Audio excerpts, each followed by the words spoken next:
Well, National Security Analyst Arash Aramesh joins me from Washington. Welcome to World News. How are Americans reacting to this report? Are they outraged, or is there a sense that this is nasty business, but it simply had to be done?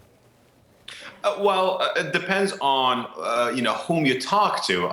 There's a good portion of the American population that are now just outraged by the new findings of this Senate, committee on intelligence. Let me also explain that this is not the entire Senate committee. The Republicans on this committee walked out. The ranking member, Pat Roberts of Kansas, who will soon, on January 3rd, be the chairman of the Senate Intelligence Committee, and his Republican colleagues walked out. So this was primarily a Democratic report, but it doesn't necessarily mean it's not valid. Now, if you talk to many people in the executive branch, people who were in the CIA, people who were involved in some of these interrogations, directors such as Director Hayden, Porter Goss, George Tenet, and deputy directors. These were deputies, one of whom was a three-star admiral. They would tell you that these interrogation techniques were effective and they did not constitute torture.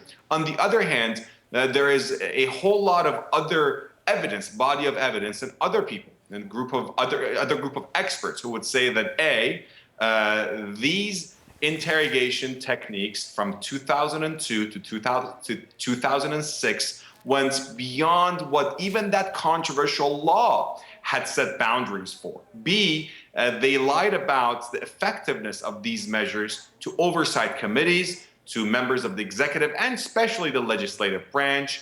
And C, the intelligence that it really produced didn't do much, and they deliberately lied to oversighting bodies. So these are the big problems. To address this, yes, there's some outrage, but again, if you watch a particular network in the United States, you would get a very different analysis. And if you watch some other cable news channels here in the United States, you would see outrage. So it depends on whom you talk to.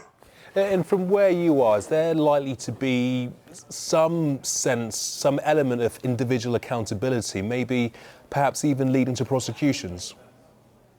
There are two ways you can bring a case about this. First, is the President of the United States and his Department of Justice, the Attorney General, can bring suit. Most likely, they will not do that. President Obama, ever since he took office on January 21st, 2009, has been adamant about not trying to take this country down a sort of a political civil war.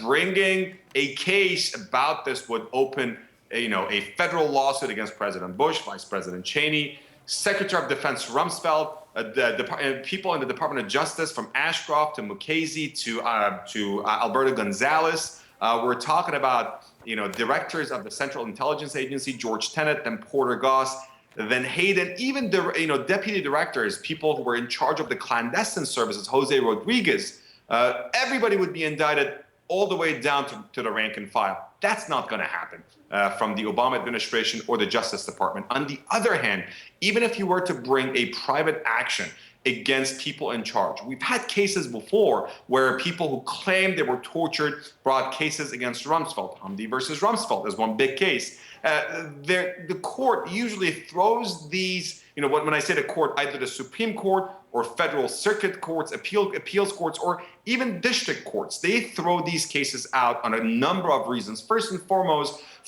there is the state's secret doctrine. The state has this privilege to protect its national security secrets and not wave them out in the open in a criminal or a civil court. And B, courts have to some extent decided that they do not want to deal with some of these sensitive national security issues, and they have cited as reason their lack of expertise. So my big question is this: if our courts are not willing to take up some of these grievances against the administration, against the previous administration or any administration for that matter, then who will?